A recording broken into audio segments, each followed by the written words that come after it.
அஸ்ஸலாமு அலைக்கும் வரஹ்மத்துல்லாஹி வரகாத்துஹு. அல்ஹம்துலில்லா, அல்லாஹுடைய கிருபை கொண்டு நம்ம வந்து பேஜ் நம்பர் 53 ஃபுல்லாக கம்ப்ளீட் பண்ணிட்டோமா. அல்ஹம்துலில்லா, அல்லாஹுடைய கிருபை கொண்டு நம்ம வந்து பேஜ் நம்பர் 54 வந்துட்டோமா. அல்ஹம்துலில்லா. நிறைய பேர் என்ன கேட்குறாங்கன்னா, இந்த எஸ்எர்னல் குரான், அதாவது ஆரம்பத்தில் ஓதக்கூடிய இந்த எஸ்எர்னல் குரான் வந்து உங்கள்கிட்ட கிடைக்குமா அப்படின்னு கேட்காங்க. என்கிட்ட கிடையாதுமா, நான் வந்து எனக்கு தெரியலை எங்கே கிடைக்கும். கடையில் வந்து நம்ம இந்த குரான் விற்பாங்க இல்லையா, குரான்லாம் சேல்ஸ் பண்ணுவாங்கல்ல, அந்த கடைகளில் அப்படி இல்லைன்னு வச்சுக்கோங்களேன், அந்த முஸ்வல்லா அந்த மாதிரி வந்து அதுக்கப்புறமா தொழுகை தொழுகை எப்படி தொழுகிறது அப்படின்னு சொல்லிட்டு அது சம்மந்தமான புக்கெல்லாம் விற்பாங்க இல்லையா, அந்த மாதிரி கடைகளில் போயிட்டு எஸ்எர்எல் குரான் கேட்டிங்கன்னா அவங்க கண்டிப்பாக வந்து அங்கே இருக்கிறதுக்கான வாய்ப்புகள் இருக்குதுன்னு நினைக்கிறேன். அநேகமாக எனக்கு தெரிஞ்சு அங்கே தான் இருக்கும், கிடைக்கும் கண்டிப்பாக. வேணால் ட்ரை பண்ணி பாருங்கள் இன்ஷா அல்லாஹ். இல்லை எனக்கு கண்டிப்பாக நீங்கள் தான் வாங்கி தரணும் அப்படின்னு சொன்னீங்கன்னா நான் வேணால் ட்ரை பண்ணுறேன். பார்ப்போம் இன்ஷா அல்லாஹ். சரிங்களாம்மா? இப்போ நம்ம பார்த்துடலாமா? எல்லாருமே ரெடியாக இருக்கீங்களா? أعوذ بالله من الشيطان الرجيم. بسم الله الرحمن الرحيم. First, لكم مما ஃபஸ்ட்டு வந்து இந்த எல்லா எழுத்துக்களுக்குமே, இந்த 3 எழுத்துக்களுமே என்ன வச்சுருக்காங்க, சத்து வச்சுருக்காங்க. சரிங்களா? சத்து பெற்ற இந்த 3 எழுத்துக்களையுமே என்ன செய்யணும், ரெண்டு பிரிச்சுக்கணும். உதாரணத்துக்கு கேஃபுக்கு சத்து வச்சுருக்காங்களா, அப்போ கேஃபை 2 கேஃபாக எழுதிட்டு முதல் கேஃப்க்கு சுக்கணும், 2வது கேஃப்க்கு அதுக்கு என்ன ஹரக்கத்து இருக்கோ அதையும் வச்சுக்கணும்னு சொல்லிக்கணும். அதே மாதிரி தான் மீமையும் என்ன செய்யணும், 2ஆக பிரிச்சுட்டு முதல் மீமுக்கு சுக்கணும், 2வது மீமுக்கு இங்கே என்ன ஹரக்கத்து இருக்கோ அந்த ஹரக்கத்தை போட்டுக்கணும். அதே மாதிரி நான் 3ஆவதாக உள்ள மீமுக்கும் 2ஆவதாக உள்ள மீமுக்கும் முதல் மீமுக்கு சுக்கணும், 2வது மீமுக்கு ஹரக்கத்தை வச்சுட்டிங்கன்னு வச்சுக்கோங்களேன். அப்போ உங்களுக்கு நல்லா பெருசாக வந்துடும். ஓகேங்களா? அப்போ 2 கேஃபு, 2 மீமு, இன்னும் 2 மீமு, அப்போ மொத்தமாக எவ்வளோச்சா, 6 எழுத்துக்கள் ஆச்சா. இந்த 6 எழுத்துக்களையும் உள்ளடக்குனது தான் இந்த 3 எழுத்துக்கள். இந்த சத்து வச்சுருக்கிறதுக்கான அந்த அர்த்தமே அதுதான். சரிங்களாம்மா?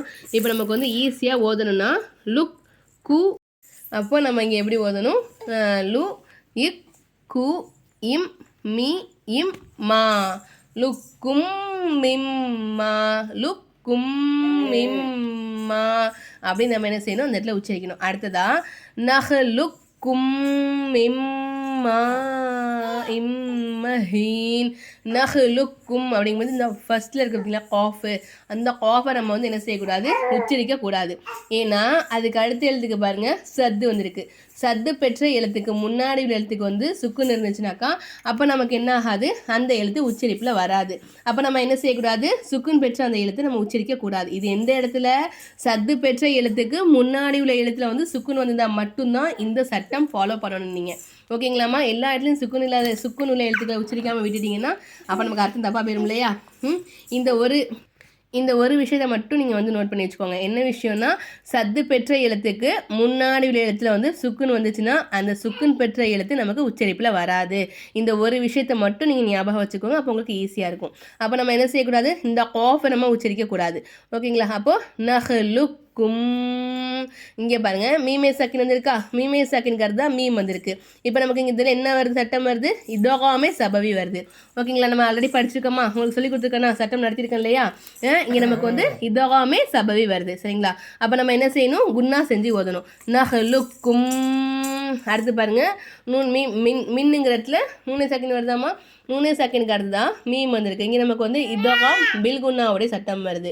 எப்படி உச்சரிக்கணும், அப்போது மிம் அப்படின்னு நம்ம என்ன செய்யணும், உச்சரிக்கணும். சத்து பெற்ற எழுத்துக்கு முன்னாடி உள்ள எழுத்துல வந்து சுக்குன் வந்துச்சுன்னா அந்த நூன் நமக்கு உச்சரிப்பில் வராது. அப்புறமா இதகாம் பில்குனாவோட சட்டம் 3 செகண்ட் அடுத்தா மீம் வந்துச்சுனாக்கா நம்ம என்ன செய்யணும், ஒரு எழுத்தை இன்னொரு எழுத்தோட ஜாயின் பண்ணி குன்னா செஞ்சு ஓதணும். இதுதான் இதகாம் பில்குனாவோடைய சட்டம். மிம்மா இம், அப்போ நமக்கு வந்து மிம்மா இம்மஹீன் அப்படிங்கும்போது நமக்கு 3 செகண்ட் தான் மீம் வந்துச்சுனாக்கா இதகாம் பெலுகுனாவோட சட்டம் வருது. அடுத்ததான் வந்து தன்வீனுக்கு அப்புறமா மீம் வந்திருக்கு. இப்போ இங்கேயும் இதகாம் பெலுகுனாவோட சட்டம் தான் வருது. சரிங்களா? அப்போ நம்ம எப்படி ஓதணும், தஹ்லுக்கும் மிம்மா இம்மஹீன். இதகாம் பெலுகுனாவோட சட்டம் வந்து ஒரு எழுத்தை இன்னொரு எழுத்தோட ஜாயின் பண்ணி குன்னா செஞ்சு ஓதணும். இதுதான் வந்து இதகாம் பெலுகுனாவோட சட்டம். லிம் மீ யஹ்மூம், லிம் அப்படிங்கும்போது தோஜேர் இருக்கா, தோஜேருக்கிறது தான் மீம் வந்திருக்கு. இப்போ நமக்கு இங்கே இதகம் பில்குனாவுடைய சட்டம் வருது. அடுத்தது பாருங்கள் நூனே சக்கின் வந்திருக்கு. நூனே சக்கின்ங்கிறது தான் யா வந்திருக்கு. யா வந்து நமக்கு இதகம் பில்குனாவோட எழுத்து. சரிங்களா, என்னம்னா இதுகாம் பில்குனாவோட எழுத்து யா, வாவ், மீம், நூன். இந்த 4 எழுத்துக்களுமே வந்து இதகம் பில்குனாவோட எழுத்து. சரிங்களாமா, அப்போ நம்ம என்ன செய்யணும், நூனே சாக்கின் தன்வீனுக்கு அப்புறமா இந்த இதகம் பில்குனாவோட எழுத்து ஏதாச்சும் ஒன்று வந்துச்சுனாக்கா நம்ம அப்போ என்ன செய்யணும், குன்னா செஞ்சு ஓதணும். நூனே சாக்கினையும் தன்வீன் நம்ம குன்னா செஞ்சு ஓதணும். அப்போது லிம் மியஹ்மூம் அப்படின்னு நம்ம ஓதணும். சரிங்களாமா, லும் மிர்ரபில், லும் மிர்ரபில். சரிங்களா, லூ இம் சத்து பெற்ற மீமை நம்ம என்ன செய்யணும், சத்து பெற்ற மீமையும் சத்து பெற்ற நூனையும் நல்ல ஒரு செகண்ட் அழுத்தி குன்னா செஞ்சு ஓதணும். லும் மிர்ரபில் தன்சீலும் மிர் ரப்பில் ஆலமீன். இங்கே நிறைய சட்டங்கள் வருதா, என்னெல்லாம் சட்டங்கள் வருது பார்க்கலாமா. தன்சீலும் அப்படிங்கும்போது நூனே செகண்ட் வந்திருக்காமா, நூனே செகண்ட்ங்கிறது ஜா வந்திருக்கு. ஜா என்ன எழுத்து, மாஷா அல்லா, வெரி குட், கரெக்டாக சொல்லிட்டீங்களே, எஹ்ஃபாவோட எழுத்து. அப்போ நம்ம என்ன செய்யணும், நூனே சாக்கினுக்கு அடுத்து தான் எஹ்ஃபாவோட எழுத்துக்கள் ஏதாச்சும் வந்துச்சுனாக்கா அப்போ நம்ம நூனே சாக்கினையும் தன்மீனையும் குன்னா செஞ்சு ஓதணும். அப்போது தன்சீலும் மிர் ரப்பில் ஆலமீன், தன்சி அப்படி சொல்கிறோமா. அதுதான் வந்து லாமுக்கு மேலே தோப்பேஷ் இருக்குது. தோப்பேஷ் தன்மீனுடைய குறியீடா, தன்மீனுடைய குறியீடுக்கு அடுத்துதான் மீம் வந்திருக்கு. மீம் இதகாம் பில்குன்னாவோட எழுத்து. அப்போ நம்ம என்ன செய்யணும், ஒரு எழுத்தை இன்னொரு எழுத்தோட ஜாயின் பண்ணி மூக்கால மறைச்சி குன்னா செஞ்சு ஓதணும். அப்போது தன்சீலும் அப்படி நம்ம என்ன செய்யணும், ஒரு எழுத்தை இன்னொரு எழுத்தோட ஜாயின் பண்ணி குன்னா செஞ்சு ஓதணும். ஆக்சுவலி இன்றைக்கி என்ன விஷயம்னா, எனக்கு கடுமையாக வீடியோ ஷேக் ஆகிருக்கும். நீங்கள் பார்த்துருப்பீங்க, எவ்வளோ பேர் டென்ஷன் ஆனீங்கன்னு தெரில.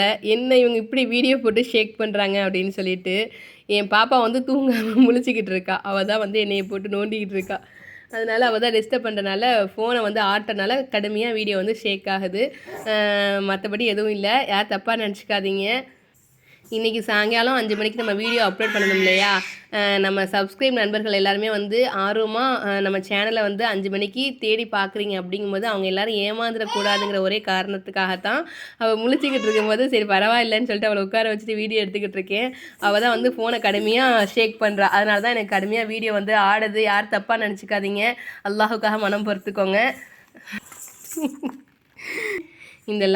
இந்த விஷயத்தை நான் எதுக்காக உங்கள்கிட்ட இன்ஃபார்ம் பண்ணேன்னா, ஆரம்பத்தில் வீடியோ ரொம்ப ஷேக் ஆனிச்சு இல்லையா, அப்போ எல்லாருமே கண்டிப்பாக டென்ஷன் ஆகிருப்பீங்கல்ல, இவங்க என்ன இப்படி வீடியோ போட்டு ஷேக் பண்ணுறாங்க அப்படின்னு சொல்லிட்டு. அதனால தான் வந்து எதுக்காக இந்த விஷயத்த சொன்னேன்னா, இந்த மாதிரி வந்து பக்கத்தில் பாப்பா உட்காந்துட்டு ஃபோனை போட்டு ஆட்டிகிட்டு இருக்கனால தான் அந்த மாதிரி ஆச்சுங்கிற விஷயத்தை இன்ஃபார்ம் பண்ணுறதுக்காக தான் நான் இந்த விஷயத்த சொன்னேன். மற்றபடி வேறு ஒன்றும் இல்லைம்மா. நம்ம இந்த லாஸ்ட் ஒரு லைன் மட்டும் பார்த்துடலாம். தன்சீலும் மிர் ரப்பில் ஆலமீன். தன்சீலும் அப்படிங்கும்போது இங்கே நூனே சாக்கின் வந்திருக்கு, ஜா வந்திருக்கு, இங்கே எஹ்ஃபாவோடைய எழுத்துன்னு சொல்லிட்டு சொன்னேன். அதுதான் வந்து லாமுக்கு மேலே பேஷ் வந்திருக்கு. அதுதான் மீம் வந்திருக்கு. நமக்கு இங்கே வந்து இதகாம் பில்குன்னாவுடைய சட்டம் வருது. அதுதான் நூனே சாக்கின் வந்திருக்கு. அதுதான் ரா வந்திருக்கு. ரா இதகாம் பிலாகுன்னாவுடைய எழுத்து. இங்கே நமக்கு வந்து என்ன செய்யணும், இதகாம் பிலாகுன்னா செய்யணும். அது எப்படி செய்கிறதுன்னு சொல்லித்தரேன் பாருங்கள். தன்சீலும் அப்படிங்கும்போது இந்த இடத்துல லாமுக்கு மேலே பேஷ் வந்து அதுதான் மீம் வந்தனால நமக்கு இதகாம் பில்குன்னா ஒரு எழுத்தை இன்னொரு எழுத்தோட ஜாயின் பண்ணி குன்னா செஞ்சு ஓதணும். அடுத்ததான் வந்து மிர் ரப்பில் அப்படிங்கிற இடத்துல நூனே சாக்கின்ங்கிறத ரா வந்திருக்கு. ரா இதகாம் பிலா குன்னாவோட எழுத்து. ஒரு எழுத்தை இன்னொரு எழுத்தோட ஜாயின் பண்ணி குன்னா செய்யாமல் ஓதணும். ராக்கு மேலே சத்து இருக்கனால அதுக்கு முன்னாடி உள்ள எழுத்துக்கு சுக்குன் இருக்கனால இந்த நூனே சாக்கின் நம்ம வந்து உச்சரிக்க கூடாது. மீமை கொண்டாந்து ரால ஜாயின் பண்ணும். மிர் ரப்பில் ஆலமீன் அப்படின்னு நம்ம ஓதணும். அல்ஹம்துலில்லாஹ், அல்லாஹுடைய கிருபை கொண்டு இது வரைக்கும் தான் 2 லைன் தான் நடத்தியிருக்கேன் இன்றைக்கி. சரி இன்ஷா அல்லாஹ் நாளைக்கு இதெல்லாம் உங்களுக்கு சொல்லித்தரேன். ஓகேங்களா. வீடியோ பிடிச்சிருந்தா ஒரு லைக் மட்டும் போட்டுருங்க. நீங்கள் போடக்கூடிய ஒரு லைக்னால இந்த வீடியோ நிறைய பேருக்கு சஜெக்ஷனில் போகிறதுக்கான வாய்ப்புகள் நிறையவே இருக்குது. அதனால் உங்களுக்கு இன்ஷா அல்லாஹ் கண்டிப்பாக நன்மை கிடைக்கும். ஒரு குறிப்பிட்ட அளவு நன்மை கிடைக்கும் கண்டிப்பாக உங்களுக்கு இன்ஷா அல்லாஹ். நம்ம சேனலை இப்போ தான் நீங்கள் ஃபஸ்ட் டைம் விசிட் பண்ணுறீங்கன்னா மறக்காமல் சப்ஸ்கிரைப் பண்ணிக்கோங்க. பக்கத்துலேயே பெல் ஐக்கான் வரும், அதையும் மறந்துடாமல் கிளிக் பண்ணி வச்சுக்கோங்க. ஒரு தடவை ஓதி காமிக்கிறேன், நல்லா கவனிச்சு கேட்டுக்கோங்க. லுக்கும் மிம்மா நஹ்லுக்கும் மிம்மா இம்மஹீன் லில்லிம் மியஹ்மூம் மிர் ரப்பில் தன்சீலும் மிர் ரப்பில் ஆலமீன். அல்ஹம்துலில்லாஹ். அஸ்ஸலாமு அலைக்கும் வரஹ்மத்துல்லாஹி பரகாத்துஹு. நம்ம நாளைக்கு இந்த பாடம் சொல்லித்தரமா இன்ஷா அல்லாஹ்.